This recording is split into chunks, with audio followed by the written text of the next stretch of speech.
So, rom-com season is upon us, and it's got me thinking about romantic comedies in general and kind of what I expect to see from them, or what I've been wanting to see from them. Because there have been a few different ads for movies that I've seen. One's for Kevin James, one is like an adaptation of a Colleen Hoover book, another one has Halle Bailey in it, and the main lead from the first season of Bridgerton, which is really interesting.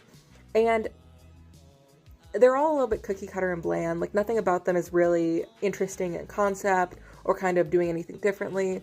I think some of them are probably going to try and tackle some bigger issues, bigger conversations about love, our place in the world, stuff like that. But romantic comedies, I feel, are generally treated like a lot, like specifically as a frivolous genre because I think it's intended for a female audience, so I think that usually makes people take it less seriously. But I feel like when you think of the more classic kind of romantic comedies, the ones that come to mind would be like Notebook, Clueless, How to Lose a Guy in 10 Days. And one thing that I think is really underutilized in the genre is that it's very unashamed to deal with women's problems specifically.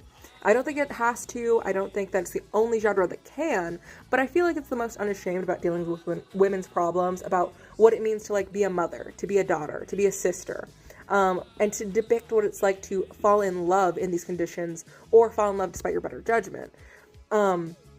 And the comedy aspect kind of makes it less depressing because, interestingly enough, the only other genre I can think of that really deals with women's issues specifically in a way that's very poignant and I think kind of makes you really feel a certain way is the horror genre, because like it depicts parasitic relationships, like the way abusive relationships can kind of drain you, or the way that having a child can be very scary and also drain you, the parasitic nature of those things, as well as what like the fear of being stalked or the fear of violence, specifically usually for men, especially for these movies that have like female final protagonists, like they're the final girl in a horror movie.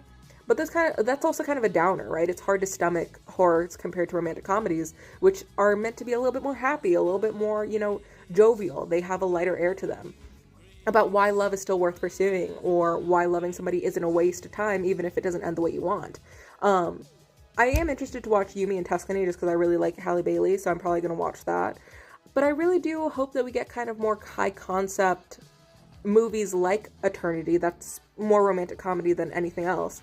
But also that we get more kind of just romantic comedies that are more grounded, but again, deal with issues that make the lead characters feel like actual people. Make them have to deal with issues and different roles and give them human issues instead of just making it romantic lighting, having kissing, and having a hot lead. Like, that's not everything that makes a romantic comedy, and I just want more kind of actual substance to the movies that are coming out. Especially romantic comedies, because again, my soul yearns for them. That's like one of my favorite genres ever.